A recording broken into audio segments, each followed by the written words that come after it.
दोस्तों सोचिए, अगर आसमान के बादलों के पार एक ऐसी दुनिया हो जहां इंसानों को गाजर मूली की तरह चबा जाने वाले खूंखार राक्षस रहते हों, और सोचिए अगर उन राक्षसों तक पहुंचने का रास्ता आपके हाथ में आ जाए तो आप क्या करेंगे। आज हम बात कर रहे हैं 2015 की blockbuster film the giant slayer की। ये कहानी सिर्फ एक जादुई पौधे की नहीं है, बल्कि एक ऐसे साधारण लड़के की है जो अपनी हिम्मत के दम पर पूरी सल्तनत का रखवाला बन गया। कहानी की शुरुआत होती है क्लॉइस्टर नाम के एक राज्य से। यहाँ जैक नाम का एक सीधा साधा गरीब किसान लड़का रहता है। जैक के माता पिता इस दुनिया में नहीं है और वह अपने कड़क मिजाज चाचा के साथ रहता है। उनका घर बेहद तंगहाली में चल रहा है। हालात इतने बुरे हो जाते हैं कि जैक के चाचा उसे अपने घर का आखिरी कीमती सामान यानी उनका घोड़ा और बैलगाड़ी लेकर शहर बेचने के लिए भेजते हैं ताकि कुछ खाने का इंतजाम हो सके।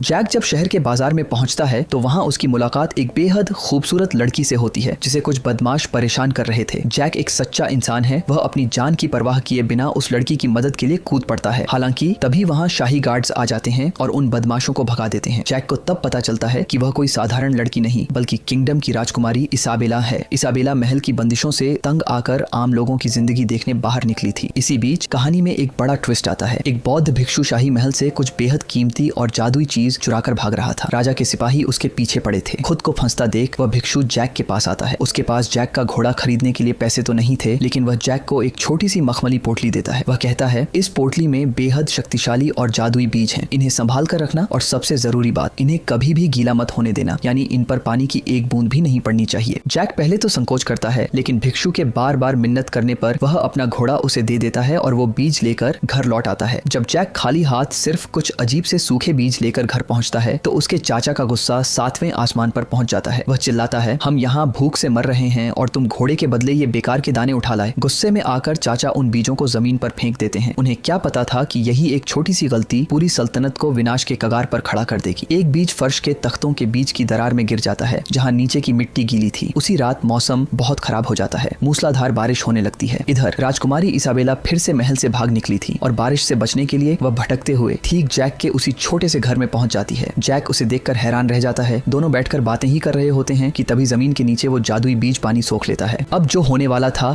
उसकी कल्पना किसी ने नहीं की थी। अचानक एक भयानक भूकंप आता है। जमीन को चीरते हुए विशालकाय मोटी जड़ें बाहर निकलने लगती हैं। वह जादुई बीज एक गगनचुंबी बेल का रूप ले लेता है। ये बेल इतनी तेजी से ऊपर बढ़ती है कि जैक का पूरा घर हवा में उठ जाता है। जैक किसी तरह फिसलकर नीचे गिर जाता है, लेकिन राजकुमारी इसाबेला घर के मलबे के साथ उस बेल में फंस जाती है। देखते ही देखते वह जादुई बेल बादलों को चीरती हुई आसमान की गहराइयों में विलीन हो जाती है और अपने साथ राजकुमारी को भी ले जाती है। अगली सुबह जब राजा हेनरी को पता चलता है कि उनकी इकलौती बेटी बादलों के पार चली गई है तो उनके पैरों तले जमीन खिसक जाती है। राजा तुरंत अपनी सेना के सबसे बहादुर वॉरियर एलमोंट के नेतृत्व में एक रेस्क्यू मिशन तैयार करते हैं। इस मिशन में राजकुमारी का मंगेतर रोड्रिक भी शामिल होता है, जो दिखने में तो वफादार है लेकिन असल में एक नंबर का गद्दार है। जैक भी खुद को कसूरवार मानते हुए इस खतरनाक सफर पर जाने के लिए तैयार हो जाता है। बेल पर चढ़ना कोई मामूली बात नहीं थी। जैसे जैसे वे ऊपर बढ़ते हैं ऑक्सीजन कम होने लगती है और जंगली बेल के कांटे उन्हें जख्मी कर देते हैं। कुछ सैनिक तो ऊंचाई के डर से हाथ छूटने के कारण नीचे खाई में गिरकर अपनी जान गंवा देते हैं, लेकिन जैक और एलमोंट हिम्मत नहीं हारते। कई घंटों की जानलेवा चढ़ाई के बाद आखिरकार वे बादलों के पार एक बिल्कुल नई और रहस्यमयी दुनिया में कदम रखते हैं। इस जादुई दुनिया का नाम था घंटुआ। घंटुआ में कदम रखते ही उन्हें एहसास हो जाता है कि कहानियों में सुनी गई बातें कोई अफवाह नहीं थी। यहाँ सब कुछ बहुत बड़ा था। एलमोंट अपनी टीम को 2 हिस्सों में बांट देता है ताकि राजकुमारी को जल्दी ढूंढा जा सके। जैक और एलमोंट एक तरफ जाते हैं जबकि गद्दार रोड्रिक अपने वफादार सिपाही के साथ दूसरी तरफ निकल जाता है। तभी रोड्रिक के सामने इस फिल्म का असली और सबसे बड़ा राज खुलता है। दरअसल सदियों पहले राजा एरिक ने एक जादुई मुकुट बनवाया था जिसे पहनने वाले के वश में सभी राक्षस आ जाते थे। रोड्रिक ने वही प्राचीन मुकुट महल से चुराया था। उसका प्लान राजकुमारी को बचाना नहीं बल्कि उन राक्षसों की मदद से नीचे इंसानों की दुनिया पर राज करना था। रास्ते में जब राजा के वफादार सैनिक रोड्रिक को रोकने की कोशिश करते हैं तो रोड्रिक उन्हें जान से मार देता है। इसी बीच जैक और एलमोंट को जंगल में घूमते हुए अजीब सी गंध आती है। इससे पहले कि वे कुछ समझ पाते एक विशालकाय हाथ आसमान से नीचे आता है और एलमोंट को हवा में दबोच लेता है। ये थे घंटुआ के क्रूर राक्षस यानी जायंट्स। ये दिखने में बेहद बदसूरत 20 से 30 फीट ऊंचे और इंसानी मांस के भूखे थे। जैक अपनी सूझबूझ से एक बड़ी झाड़ी के पीछे छिप जाता है, लेकिन एलमोंट और बाकी सैनिकों को राक्षस पकड़कर अपने किले में ले जाते हैं। राक्षसों के राजा फैलन के सामने राजकुमारी इसाबेला को पेश किया जाता है। फैलन के 2 सिर थे और वह बेहद क्रूर था। वह इसाबेला से नीचे की दुनिया के बारे में पूछताछ कर ही रहा होता है, तभी वहां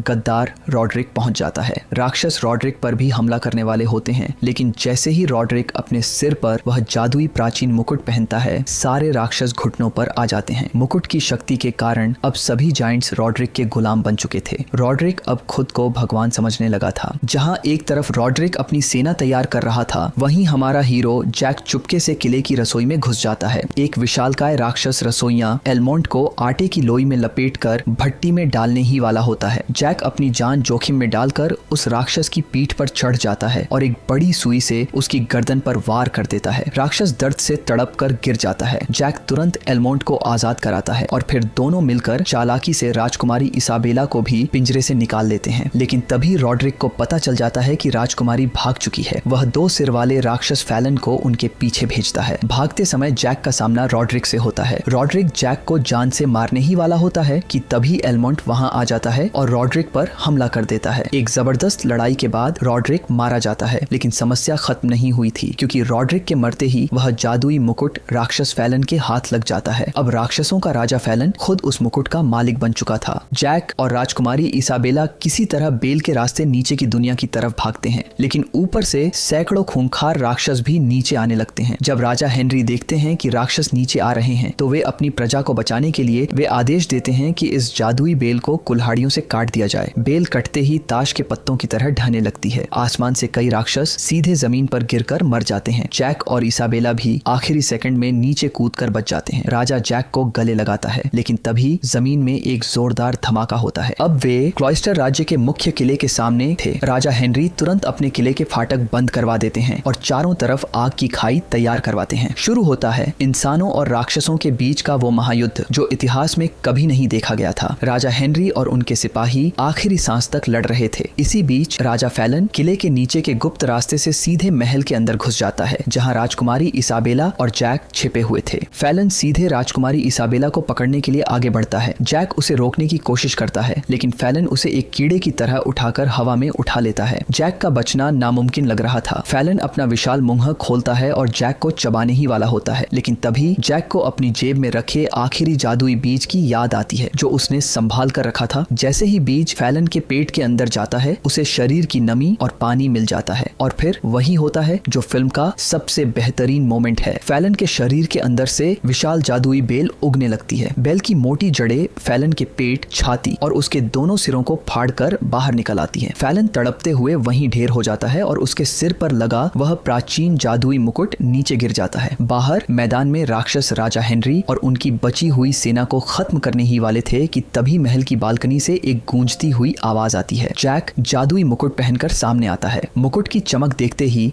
जितने भी राक्षस इंसानों को मारने के लिए आगे बढ़े थे, वे सब के सब वहीं रुक जाते हैं। मुकुट की शक्ति के कारण वे जैक के सामने घुटने टेक देते हैं। जैक उन्हें आदेश देता है कि वे तुरंत वापस बादलों के पार अपनी दुनिया घंटुआ में लौट जाएं। सभी राक्षस चुपचाप वापस चले जाते हैं। इस तरह एक साधारण और गरीब किसान लड़का जैक अपनी बुद्धिमानी और अटूट साहस के बल पर पूरी सल्तनत का रक्षक और असली जायंट स्लेयर बनता है। राजा हेनरी जैक की बहादुरी से खुश होकर राजकुमारी इसाबेला की शादी जैक से करा देते हैं और जैक क्लॉइस्टर का नया राजा बनता है। फिल्म के अंत में दिखाया जाता है कि वक्त बदलने के साथ वह मुकुट आज के आधुनिक समय में टावर ऑफ लंदन के एक म्यूजियम में रखा है। तो दोस्तों, आपको जैक की यह जादुई और रोमांचक कहानी कैसी लगी? क्या आप भी अपनी जिंदगी के मुश्किल राक्षसों से लड़ने के लिए तैयार हैं? कमेंट में जरूर बताएं। वीडियो को लाइक करें और हमारे चैनल को सब्सक्राइब करना न भूलें। मिलते हैं अगली शानदार कहानी के साथ। धन्यवाद।